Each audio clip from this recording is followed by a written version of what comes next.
আজ সকালবেলা এই টাটকা টাটকা পোনা মাছ নিয়ে নিয়েছি। দেখো, একটা মাসি বাড়িতে এসেছিল, তো একদম পুকুরের মাছ, ক্যারেটের মাছ নয়, তো নিয়ে নিলাম। আর দেখতেই পাচ্ছ, আমার পেয়ারা না কেটে খেতে ভালো লাগে না, বেশিরভাগ গোটা খেতেই ভালো লাগে, মানে এরকম কামড়ে কামড়ে, সেটা শশা হোক পেয়ারা হোক, এটা আমার অভ্যেস। আর এই যে মশা মারার ধূপ দিয়েছি, সকালেও বসে শান্তি নেই।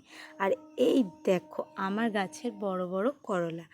আসলে এই গাছটা না, মানে যেখানে সবজির দানাগুলো ফেলতাম সেখানেই এই গাছটা হয়েছে, এবং বললে বিশ্বাস হবে না, 22 থেকে 23খানা মতো করলা হয়েছে।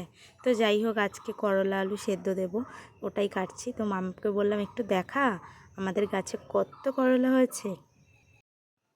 তো এখানে দেখো খাবার নিয়ে বসে গেছে। আর এই যে কচু শাক দিদা আজকে দিয়ে গেল, বললো কচু শাকটা খাও। আর আজকে ফার্স্ট টাইম রান্না করেছি কাঁচা আম দিয়ে রুই মাছের ঝাল। জানি না কেমন লাগবে, আমি অ্যাকচুয়ালি ফোনে দেখেছিলাম, সেটা দেখেই ট্রাই করলাম। আর কালকের একটু চিংড়ি মাছের ভাপা ছিল, সেটাই টিফিন বক্সে 2-4টে ছিল। তো যাই হোক, আজকের এই দিয়েই দুপুরে খাওয়াটা শুরু হবে। আমি মামকে জিজ্ঞাসা করছি যে দেখ তো মাম, খেয়ে কেমন হয়েছে। তো বলছে খুব ভালো লেগেছে মাম্মাম।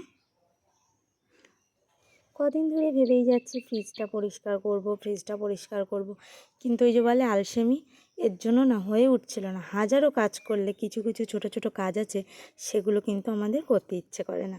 তো আমার সেরকমই একটা ব্যাপার। আর ফ্রিজ পরিষ্কার করতে আমার একদমই ভালো লাগে না, কিন্তু কি করব, নোংরাও তো দেখা যাবে না। তো যাই হোক, আজকে ওই জন্যই বসে পড়লাম ফ্রিজ পরিষ্কার করতে। তো আজকে ব্লগটা এই পর্যন্ত, টাটা।